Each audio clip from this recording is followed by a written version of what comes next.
Okay, all good, all in focus. Oh, okay. Hi guys, Jonathan here as usual, and today we're talking about something. I mean, take this video partially as a serious video, but for the 10-15% and for the 90% as a meme. I'm saying this as a disclaimer because guys, it will be like this, you'll see here in the video. And yeah, so I took this, I got this idea watching TikTok, watching a guy playing piano on TikTok, and I thought, what is the number one trick to fake photography skills? So the number one trick that even beginners, even people that never use a camera in their lives can use to show other people, other beginners, other people who are not into photography, basically, that they know how to take pictures, that they can take beautiful pictures, artsy pictures, all this kind of stuff. So I was thinking about this, and one thing came to my mind because I was thinking of what used to impress me when I was not into photography, when I was not taking picture myself, and when I was, for example, in middle school, at the beginning of high school, this kind of stuff. So when I didn't know how to appreciate a proper picture, a proper photograph. And one thing that used to impress me is the subject separation, so the bokeh. So guys, I mean, probably some of you already knew that we were going to talk about this, probably some of you didn't know, but still we're talking about bokeh, subject and subject separation especially. So what is the number one trick for you if you want to impress your friends, your family, your girlfriend, people who are into art, this kind of stuff, is using a longer focal length. So for this experiment, because it's a sort of experiment, I want to show you guys some pictures. I think that I will put these pictures from now that I shot. I'm using for reference this lens, the 14-140. I mean, I talked about this lens in the last video. It's my super zoom lens. It covers a lot of different focal distances. And we'll start with a picture. The first picture will be at 14 millimeters, so very wide, the widest end. That is 28 millimeters in full frame terms. And to make it even easier for you beginners, it's basically the same focal length that most phones use.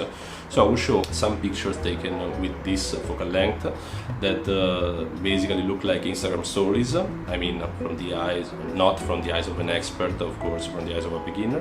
And then some pictures like this, like a bit longer, a bit with a tighter frame and a bigger subject separation, and with the bokeh effect, the autofocus effect.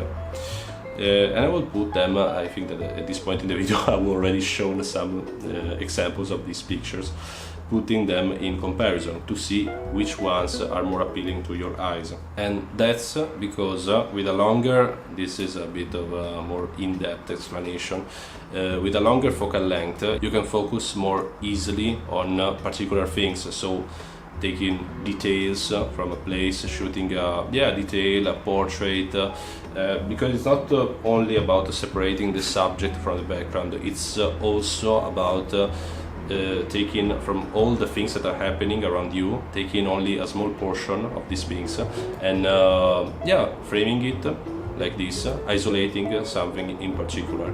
And this is way easier for most people to understand when they're checking out the picture, when they are contemplating photographies, this kind of stuff. It's easier for most people to concentrate on one thing, and if you only show one thing, it makes sense in the end.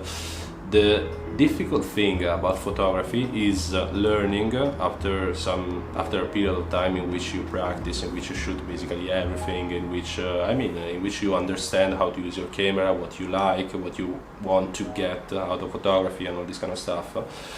The hard thing, the difficult thing to learn is how to use composition. So basically how to fit more stuff in your frame using, for example, a wider focal length, like a 28mm, as I'm showing here, a 24, also a 35 that is a bit tighter, but it's not that tight, and going on. So at one point, if you are starting to get into photography, you will understand probably that using a longer focal length, it's easy, it's convenient, but at the same time makes your pictures look all similar, all a bit boring, unless you are taking like very particular pictures with a particular composition, with particular colors, all this kind of stuff. And here we're talking also about editing, but I mean in general, shooting only details of your garden or portraits of your friends or this kind of stuff can get a bit boring.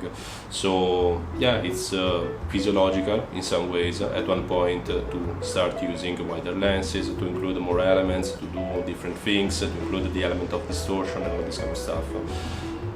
But talking again about the subject of this video, guys, if you want to impress someone, if you want to make someone say wow to your pictures, use longer focal lengths, because it's I mean, that is the trick in my opinion. If I have to think of one trick to fake photography skills, it's this.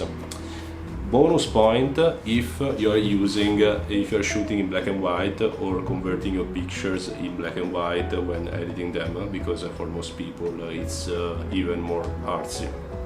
Just saying, just a bonus tip like this.